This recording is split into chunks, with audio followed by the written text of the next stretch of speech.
Berjumpa kembali dengan ulasan berita Bang Fai. Bersama saya Abdul. Langkah canggung penghadang Anies sudah offside. Pada ulasan sebelumnya, kita telah membahas berbagai macam bentuk tekanan yang mungkin dihadapi oleh Anies dalam mencoba menapak ke pencalonan resmi sebagai capres. Segala bentuk propaganda dan tekanan itu merupakan jalan terjal yang telah dia kemukakan sebelumnya saat pengusungannya dilakukan oleh Nasdem. Belakangan mulai terlihat bentuk dari propaganda dan tekanan tersebut. Yang jelas, semua akan menjadi cerita tersendiri bagi bangsa ini, bukan hanya bagi Anies dan Nasdem sendiri, dikarenakan akan tertulis dalam buku sejarah perkembangan demokrasi Indonesia. Propaganda dan tekanan tersebut bisa secara langsung dari yang berkepentingan, atau bisa juga dari dan melalui tangan-tangan suruhan. Belum lagi pencalonan tersebut resmi dilakukan, karena masih terhadang oleh aturan Presiden threshold 20%, propaganda dan tekanan sudah dimunculkan. Akan seperti apa bentuknya nanti, jika pencalonan tersebut resmi didaftarkan sebagai calon di KPU?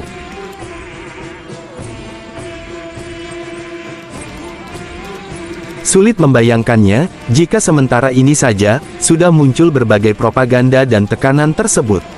Belum lagi, isu yang berkembang, tentang kelanjutan dukungan PKS dan Demokrat, yang dihembuskan sebagian pengamat, seperti mengarahkan untuk gagalnya koalisi tersebut. Seperti serangan beruntun, kalau dalam permainan Mobile Legends, diharapkan double kill. Tujuannya terlihat jelas, menutup segala kemungkinan untuk mendapatkan pemenuhan aturan Presiden threshold 20% dan simpati pemilih. Yang menjadi semacam kecanggungan dari pihak yang melakukan propaganda dan tekanan tersebut, adalah sikap Anies dan Nasdem yang bergeming. Mereka, seperti tidak menganggap ada propaganda dan tekanan. Mereka terlihat, hanya fokus pada apa yang mereka telah rencanakan dan persiapan. Tidak ada satupun sepertinya yang menjadi penghalang dari program mereka. Tidak bisa begini, ya mereka begitu, tidak boleh di sini ya di situ. Kecanggungan ini, tentu akan membuat tekanan dan propaganda mereka akan semakin masif. Masih panjang waktu sampai batas pendaftaran calon ditutup KPU. Ini akan menjadi arena pertarungan yang akan memakan waktu sangat panjang. Disinilah akan terlihat, adu strategi, tidak bisa dinilai, strategi yang positif atau strategi negatif yang akan dimajukan, tapi battlefield ini telah digelarkan. Penonton akan melihat, penonton akan menilai. Penonton akan memberikan kesimpulan, penonton akan menentukan pilihan.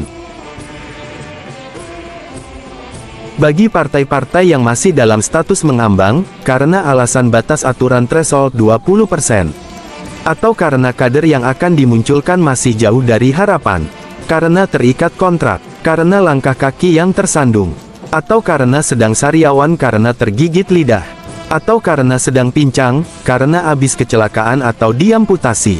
Akan sangat dimungkinkan, status mereka hanya akan sebagai penonton saja, atau malah bisa jadi nantinya hanya sebagai pemandu sorak saja.